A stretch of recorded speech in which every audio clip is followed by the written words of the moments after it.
Welcome to my channel BSG Supaul Bihar. द्वितीय सोपान cook batch log book. जी हाँ, इस वीडियो में आप लोगों को द्वितीय सोपान लॉग बुक बनाने का प्रक्रिया पूरी तरह देखने को मिलेगी। तो वहीं पहला पेज पर लॉग बुक में एक द्वितीय सोपान लिखेंगे, नीचे में उसके नीचे लॉग बुक लिखेंगे और बीच में भारत स्काउट गाइड का सदस्यता बैच का लोगो बनाएंगे और सबसे ऊपर में भारत स्काउट्स एंड गाइड्स लिखेंगे। वहीं इसके बाद दूसरे पेज पर तृतीय सोपान लिखेंगे, उसके बाद उसके नीचे कुक बैच लॉग बुक यानी पाक कला दक्षता पदक लिखेंगे, उसके नीचे कुक बैच का लोगो बनाएंगे और वहीं उसके नीचे नाम लिखेंगे बैच का कुक बैच और सबसे नीचे अपना नाम, यूनिट का नाम, डिस्ट्रिक्ट और स्टेट का नाम लिखेंगे। और उसके बाद अगले पेज पर लॉग बुक की क्वेश्चन और आंसर की जानकारी देंगे। वहीं पहला क्वेश्चन है संतुलित भोजन के आवश्यक तत्वों की जानकारी। इसके बारे में लिखेंगे संतुलित आहार के भोजन में संतुलित रूप से कार्बोहाइड्रेट, वसा, खनिज एवं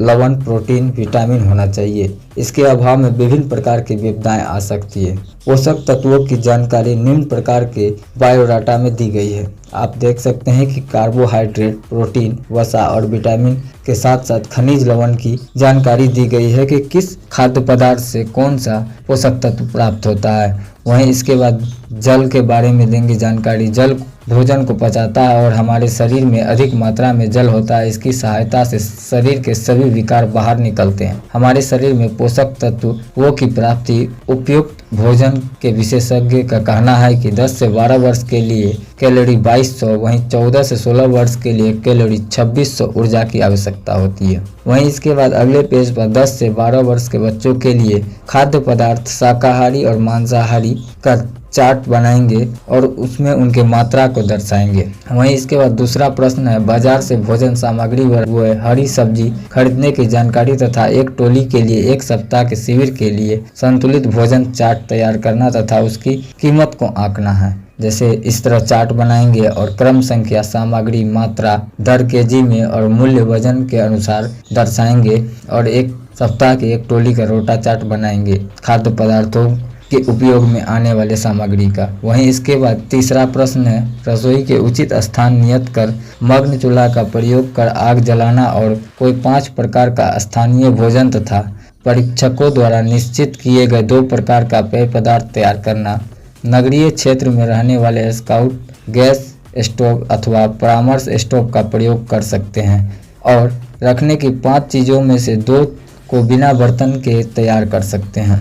इसके उत्तर में भोजन का स्थान टेंट की कुछ दूरी और पर स्वच्छ और उचित स्थान देखकर नियत करना चाहिए। यह भी ध्यान रखना आवश्यक है कि निकट में कोई झाड़ी ना हो जिसमें से कीड़े मकोड़े रेंगते हुए नियत स्थान पर ना आ जाए। बगल में कोई पेड़ ना हो तो अधिक अच्छा होगा क्योंकि पेड़ पर चिड़ियों का घोंसला होता है, उन्हें धुएं से कष्ट होंगे, पेड़ की हरी पत्ती पर भी कड़ा असर पड़ेगा। वहीं मधुमक्खी के छत्ते भी होंगे तो कष्ट का बड़ा कारण हो सकता है।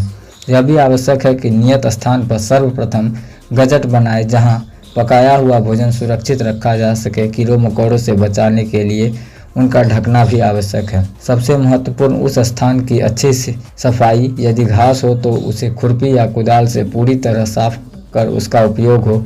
इस प्रकार के भोजन को रखने अथवा अलग स्थान नियत करना आवश्यक है। वहीं चौथा प्रश्न है भोजन को सही एवं उपयुक्त रूप से परोसना।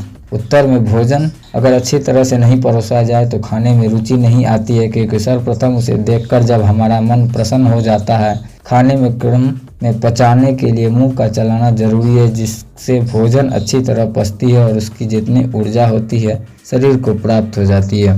निम्नलिखित बिंदुओं पर ध्यान देना चाहिए। पहला, भोजन को पूर्व तथा साफ सुथरे बर्तनों में परोसना चाहिए। दूसरा, चावल, दाल, सब्जी या रोटी को इस प्रकार रखा जाए कि एक दूसरे से अलग रहे। तीसरा, भारतीय परंपरा के अनुसार भोजन करने वाले के सामने पहले जल दिया जाए जिससे वह अपने हाथ धो सके। बहुत से लोग खाना प्रारंभ करने से पहले कुछ जल पीकर कंठ को गीला कर भोजन करते हैं। अंत में हाथ धोने के लिए भी जल का आवश्यकता होती है। आवश्यक हो तो साबुन का भी प्रयोग किया जाता है और अंत में तौलिया की भी आवश्यकता होती है। वहीं 5वां प्रश्न है, खाद्य सामग्री को स्वास्थ्यप्रद विधि से सुरक्षित रखा जाना। उत्तर में होगा, भोजन की सामग्री अन्न, फल, सब्जी और पका हुआ तैयार भोजन हो जाए। अन्न जैसे चावल, दाल आदि संभव हो तो टीन, लकड़ी या प्लास्टिक के डिब्बों में रखा जाना चाहिए। इससे वह जमीन की नमी से अन्न की दूर रखता है और हानि पहुंचने वाले कीड़े मकोड़ों से बर्बाद करने से रोकता है। और समय समय पर धूप भी लगाना जरूरी होता है। वहीं फूल, सब्जी व फल को छारा बर्तन या प्लास्टिक की जाली में रखना चाहिए।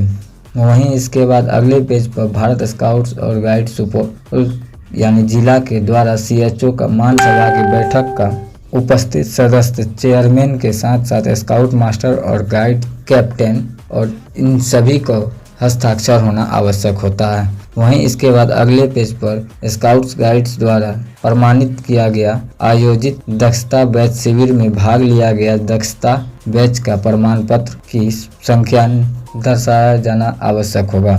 इस तरह से आप लॉग बुक बना सकते हैं।